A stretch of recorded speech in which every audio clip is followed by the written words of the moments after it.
visita ocorre num contexto muito auspicioso. Coincide, como o senhor muito bem falou, com a celebração dos 45 anos do estabelecimento de relações diplomáticas e também com o novo impulso que o governo do Brasil quer conferir às relações com a China.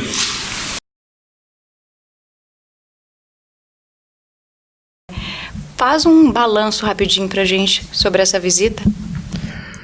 Bom, desde lá do Brasil, né, nós tínhamos colocado que a intenção do presidente Bolsonaro, com essa reativação aqui da COSBAN, ela tinha dois grandes objetivos. Primeiro, trazer uma mensagem política do nosso governo ao governo chinês, deixando muito claro, né, que nós vemos a China como um parceiro estratégico global e que nós mantemos essa posição e queremos aprofundá-la. E segundo, era que a COSBAN realmente passasse a ser o mecanismo de mais alto nível de concertação entre os dois países, uma vez que ela estava desativada desde 2015 e que muitos negócios e muitas reuniões estavam ocorrendo e que não passavam pela, digamos assim, pela organização e pela direção do governo federal.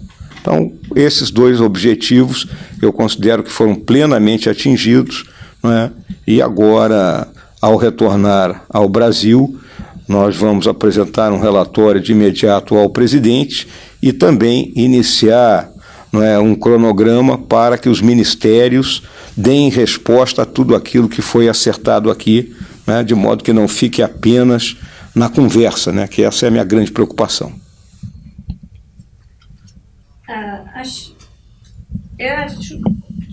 Teve uma entrevista agora há pouco, mais cedo, com o diretor do Departamento de América Latina do Ministério das Relações Exteriores chinês, um ex-embaixador na Venezuela, um país que o senhor conhece bem. Ele disse que está em contato com o governo brasileiro sobre uma saída de crise para o país. Gostaria que o senhor comentasse como China e Brasil podem ajudar a encontrar uma saída para a crise na Venezuela e o que está sendo discutido. Olha, essa discussão, né, entre o Ministério de Relações Exteriores da China e o nosso não tem passado por mim, portanto eu não tenho conhecimento, né, do nível das conversas e das negociações. O que nós temos deixado claro, o presidente Bolsonaro tem feito isso, é que nós reconhecemos, né, o Juan Guaidó como presidente, né, interino ou autoproclamado, né, da Venezuela e temos, né, feito as nossas pressões por meio da diplomacia. Nessa área, dizendo que o governo chinês reconhece o governo do Maduro e o governo brasileiro tem uma posição diferente nesse sentido. Olha, nas relações internacionais, né, as nações são soberanas para expressarem, né, a sua visão sobre problemas que ocorrem, né? Por o governo brasileiro ter uma visão e o governo chinês ter outra, isso não significa, né, que nós tenhamos um atrito por isso, né? Então eu não vejo nenhum problema nessa diferença de visão em relação ao que ocorre na Venezuela. Vice-presidente, claramente havia uma ansiedade aqui na China, aqui no governo chinês, antes do presidente Bolsonaro assumir, por causa das declarações que ele fez, a mais famosa delas, de que a China estava comprando o Brasil, e mais ainda porque o presidente, antes da eleição, fez uma visita a Taiwan, que é um assunto super sensível aqui para eles.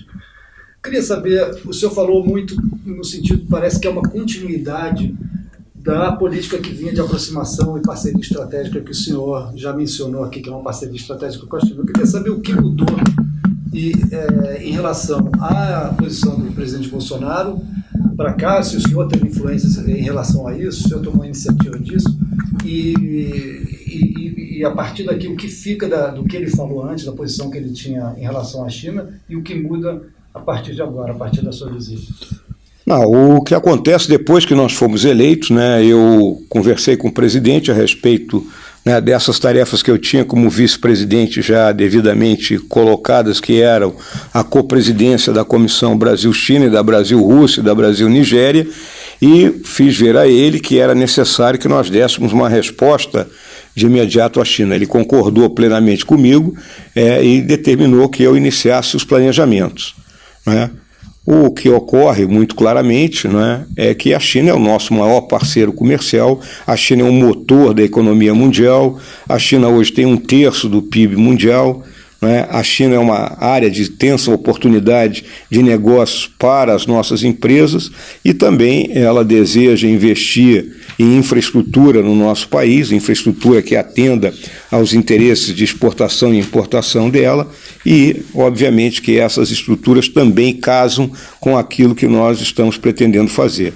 Portanto, essa comunhão, digamos assim, entre os dois países ficou muito clara para o presidente Bolsonaro e ele, então, me deu essa determinação de abrir o caminho para que proximamente ele possa visitar aqui a China e aí então colocar de forma muito clara para o presidente Xi Jinping a nossa posição.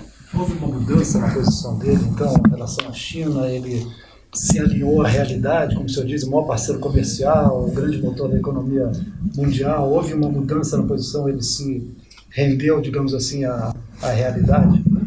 Olha, o que eu vejo é o seguinte, né? Campanha eleitoral é campanha eleitoral, né? Às vezes muitas coisas são ditas vamos dizer assim, no calor da disputa, né? E também acho que ele falou isso numa fase bem, acho que até pré-campanha, né? Porque vamos lembrar que a campanha do presidente foi feita de uma cama de hospital, grande parte dela, né? Agora, o presidente ele tem a noção muito clara que num mundo onde a polarização está ficando cada vez mais intensa e onde as inquietudes, né, e a competitividade são enormes, né, nós temos que ter flexibilidade e pragmatismo para saber, né, nos posicionarmos e aproveitarmos o melhor para o Brasil. A gente tem que lembrar sempre que o relacionamento tem que ser de Estado para Estado. Os relacionamentos de governo para governo, eles vão e vêm como as ondas do mar. Senhor presidente, é uma questão que está muito forte na atualidade, a batalha pelo 5G e a questão da Huawei. O senhor teve hoje um novo encontro com representantes da empresa, já havia tido um outro encontro na semana passada. Por que esse novo encontro? Se o senhor pode dizer um pouco para a gente o que está sendo discutido e como, novamente pergunto, como o Brasil vai fazer essa transição e se existe alguma possibilidade do Brasil desenvolver tecnologia própria, fazer algum investimento nesse sentido, como o Vietnã está fazendo, por exemplo, desenvolvendo uma parte do sistema em casa? Bom, o que ocorre muito claramente, né? Hoje a tecnologia 5G ela é do domínio de 4 grandes empresas, são 2 chinesas e 2 finlandesas, né? Elas é que têm a capacidade de entrar nesse mercado com a força necessária, né? As nossas operadoras de telefonia no Brasil, né, já têm conexões com essas empresas, entre elas a Huawei, que já está estabelecida no Brasil há algum tempo, já gera emprego lá no país, né? E a pergunta que você falou em termos de investimento, né, o governo federal não tem recurso para fazer investimento no atual momento. Vocês sabem muito bem que nós estamos numa batalha tremenda para conseguir reajustar o orçamento e colocar receita e despesa dentro de valores, né, digamos assim, compatíveis, né? Então, óbvio que nós vamos precisar de investimento externo e a questão, quem tem a tecnologia hoje são essas empresas, né? E a gente não pode fugir disso aí. A disputa que ocorre, e eu fui muito claro hoje naquilo que eu conversei com o CEO da Huawei, né, é que o que tem que perdurar nisso aí é a relação de confiança, né, e transparência. Porque o que se diz? Não, essas empresas dominam essa tecnologia, então elas vão ter acesso aos nossos dados, em consequência vão utilizar esses dados ou vão entregar ao país a qual elas pertencem. Então, a partir do momento que há confiança e há transparência nisso aí, foi a conversa que nós tivemos, o governo brasileiro não vê problema nenhum, né, na atuação dessas empresas, até porque não tem outras que tenham capacidade, né, para operar essa tecnologia. Que mecanismos o governo tem para se certificar que a proteção de dados pessoais vai ser assegurada, que a comunicação Na realidade, né, você nunca terá a total certeza de que eles não estão sendo utilizados. Hoje, quem é que diz, né, que as que operam o 4G no Brasil não utilizam meus dados, os teus, né, ou de outras pessoas que a gente conhece? Nós temos o quê? É a nossa Agência Nacional de Telecomunicações, os nossos serviços de inteligência, né, para, digamos assim, não é controlar, mas é para manter um acompanhamento do que está acontecendo nessa área. É uma área onde, vamos dizer assim, o alcance dela é ilimitado, né, existe muita coisa a ser explorado, e a gente sabe que com a tecnologia 5G nós vamos aumentar enormemente a conectividade dentro do Brasil, e vocês sabem que a conectividade ela serve para a educação, para a saúde, para a segurança pública, né, para a agricultura. Então a gente não pode ficar fora disso que está acontecendo no mundo. Vice-presidente, algum outro país aqui na Ásia que seja aí o próximo foco do Brasil? A gente tem, por exemplo, o Japão, que a gente tem um bom relacionamento também comercial, mas, por exemplo, até hoje a gente não conseguiu liberar a venda de carne bovina brasileira. Eles acabaram de anunciar que vão permitir que os Estados Unidos voltem a vender a carne bovina lá, mas até agora a gente fica nesse impasse. Olha, essa questão aí afeta o Ministério das Relações Exteriores, né? Ele que tem que ditar a voga nesse relacionamento com os demais países aqui da Ásia, né? Eu julgo que nós temos que temos uma política mais agressiva na busca dos mercados, né? Eu vejo, por exemplo, a nossa Confederação Nacional da Agricultura, né? Ela está muito sentada, muito parada lá no Brasil. Eu vou até conversar com o presidente da CNA, que eu conheço bem, é meu amigo, né? Que ele tem que colocar escritório aqui e tem que buscar fazer negócio e não ficar dependendo do governo, né? O governo tem limites. O empresário, ele quer vender, ele tem que se mexer, né? Então, acho que às vezes fica faltando isso aí. Mas o senhor tem se mostrado um grande mensageiro e mediador internacional, né? Não digo que eu esteja sendo isso, né? Apenas é uma tarefa que o presidente Bolsonaro me designou e eu estou procurando realizá-la dentro aí daquelas capacidades que eu aprendi ao longo da minha vida. Vice-presidente, qual é o papel do BRICS no momento para o governo, na sua opinião? Porque o BRICS começou no governo do Lula, foi claramente, os países se juntaram para ter um equilíbrio em relação ao domínio americano, vamos dizer, muito puxado pela China. Esse governo tem uma direção ideológica diferente. Eu queria saber do senhor, como é que o senhor vê o BRICS e como é que o senhor vê a continuidade do que foi feito naquela época, que o COSBAN também vinha naquela época, o BRICS, e todo esse alinhamento que houve com a China. Como é que o senhor acha que pode ter continuidade, apesar dessa diferença ideológica do governo atual? Olha, o que acontece, né, é que o BRICS não foi uma criação do governo brasileiro, né? O BRICS foi um acronismo criado pela comunidade internacional, né, que viu nesses países, né, naquela primeira década aí do nosso século XXI, países que tinham, né, espaço para crescimento e que tinham capacidade, né, e conhecimento para isso. Então, juntou esse grupo, e que, se você for olhar, é um grupo bem heterogêneo, né? Então, você tem o Brasil, uma democracia ocidental, você tem a Rússia, que é uma autocracia, você tem a China, com a característica de governo que eles têm aqui, a Índia, com a massa, né, que são, a África do Sul, né, emergindo ainda da questão do apartheid. Então, aí o BRICS caiu, né? Ele deu uma queda aí pela própria situação econômica que o mundo tem vivido. Nós vamos ter essa nova reunião agora em novembro no Brasil, onde o Brasil vai assumir, né, a presidência pro tempore, né, dos BRICS. Nós temos um banco que eu fui lá visitar a segunda-feira em Xangai, que está parado em relação a nós, né? Nós temos que usá-lo mais, né? Nós também vamos assumir no ano que vem a presidência do NDB. Então tem muita coisa aí pela frente e que vai levar agora, nesse final de primeiro semestre, início do segundo, que o Ministério das Relações Exteriores, que tem que puxar a voga, né, nessa questão, né, comece a trabalhar para que a gente chegue em novembro com propostas bem definidas, né, exatamente fugindo, né, como você mesmo perguntou e eu também considero, aquela questão de ficar como clube de debate, né? Vão lá os presidentes, falam meia dúzia de discurso bonito, bonito, assina uma ata genérica e continua tudo como dantes no quartel de Abrantes. Então a gente tem que procurar realmente convergências e coisas que sejam concretas e que a gente possa influenciar no concerto das nações. Teria um papel menos político do que na época que foi criado, e mais econômico, de investimento em infraestrutura, porque na época, inclusive, no G20, por exemplo, os BRICS, os países sempre se reúnem separadamente e tem um alinhamento deles e tal. O senhor vê como menos, agora que o Brasil está mais próximo dos Estados Unidos, por exemplo, os Estados Unidos não via com bons olhos, por exemplo, os BRICS, obviamente. O senhor vê como menos político, BRICS, agora com mais infraestrutura e investimento, banco e tal. Como é que o senhor vê? Isso que eu quero entender, como é que o atual governo vê o BRICS, que na época que foi criado, tudo bem, foi criado como um acrônimo de um banqueiro do Goldman Sachs, mas depois virou uma entidade política. Como é que o governo atual vê isso, que era político, um animal político, e agora vai virar um animal econômico, de infraestrutura?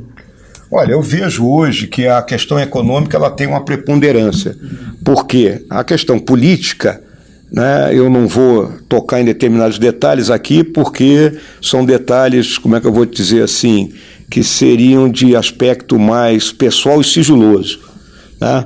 Mas nós temos uma guerra híbrida em vigor no mundo, que parte de um dos membros do BRICS, né?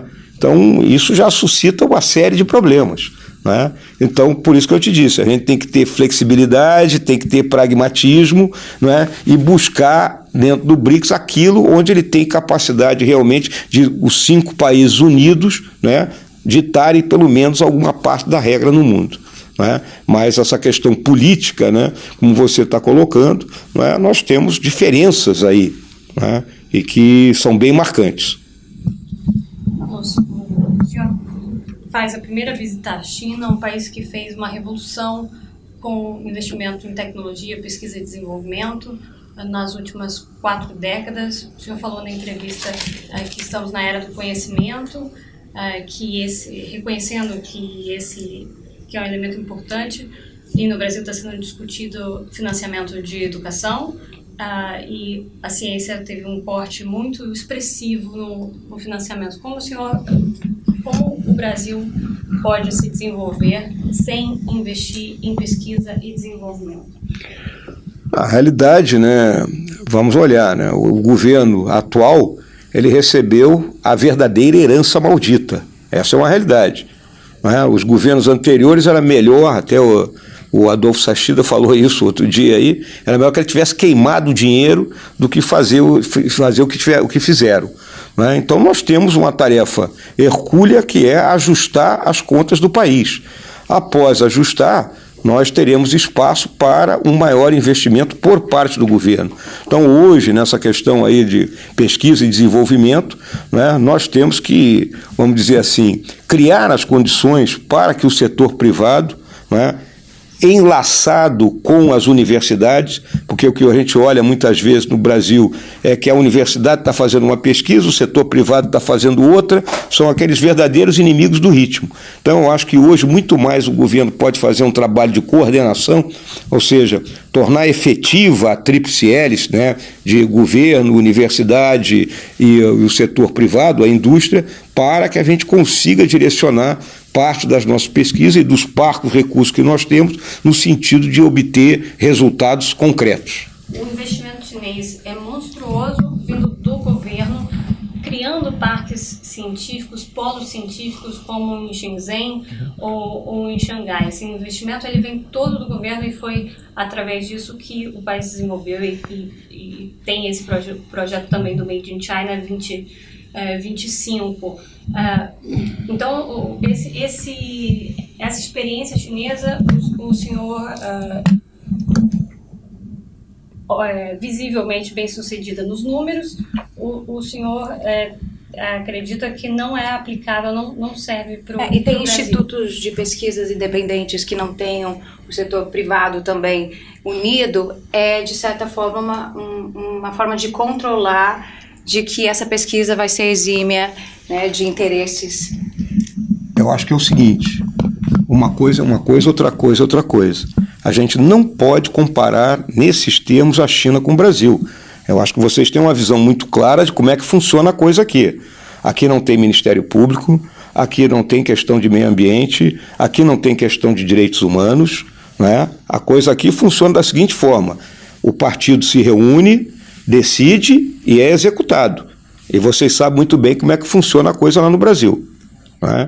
Então, essa comparação da forma como a China, nos últimos 40 anos, ela deu esse salto, né, fica muito difícil para comparar com a nossa realidade, né? Vamos lembrar também que eles fizeram uma poupança interna enorme, né?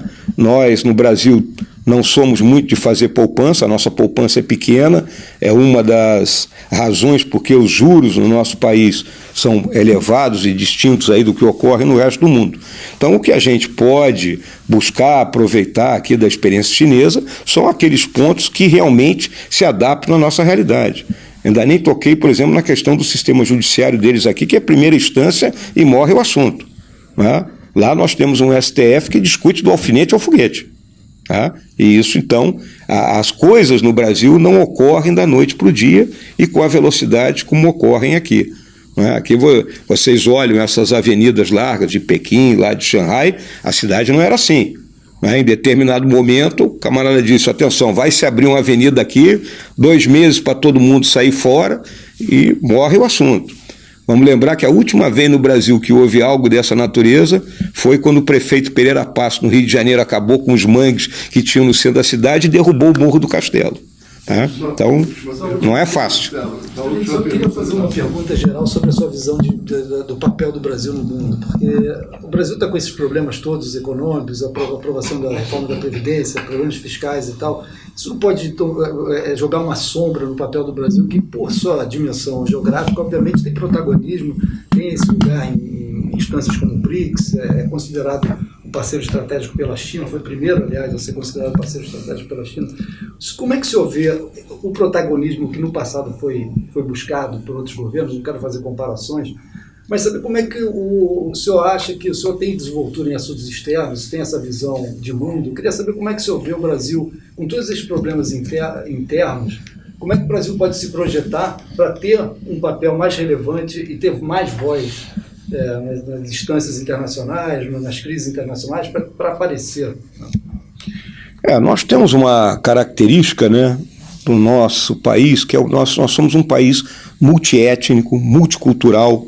Né? Isso é uma característica única. Né? Ela vem de muito tempo, é distinto. Né? Então, isso é algo que nos dá, é uma vantagem que nós temos, uma vantagem comparativa com outros países onde isso não ocorre. Né?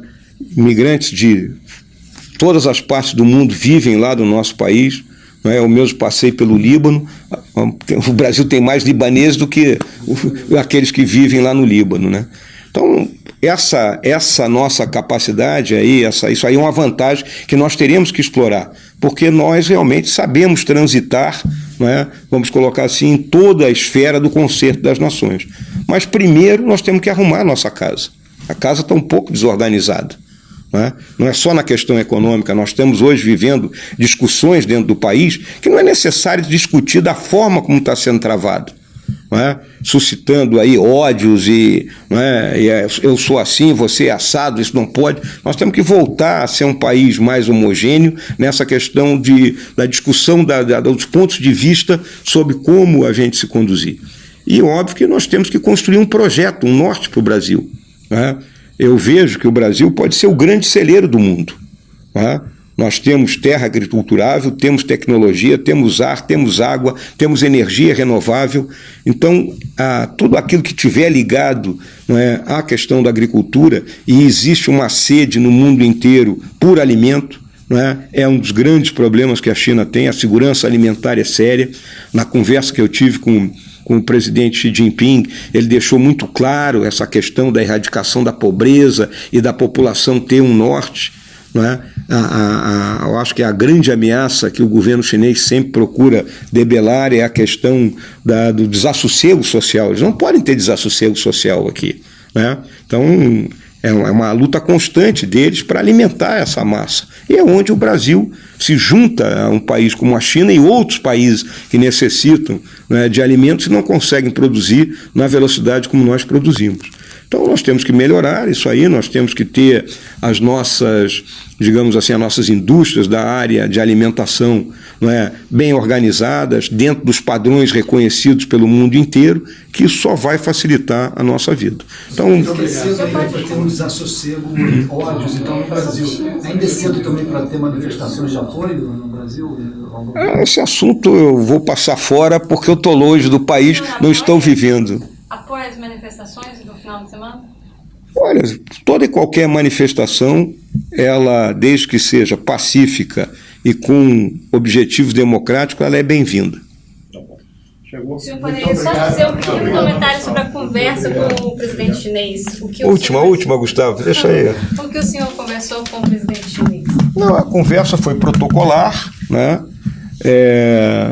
Em termos da gente, né, expressar nossa satisfação pela reunião da COSBAN, pelos resultados obtidos. Eu solicitei a ele que fizesse uma avaliação do momento que a China vive, dos problemas que ela tem. Ele me fez essa avaliação e aí ele deixou claro essa questão dos objetivos aí para 2050, 2060, né, onde ali nos 100 anos aí da Revolução Chinesa, né, vai ser 2050, 2049, da erradicação da pobreza, né, e de que as pessoas tenham um nível de qualidade de vida melhor, porque a renda per capita deles é muito baixa.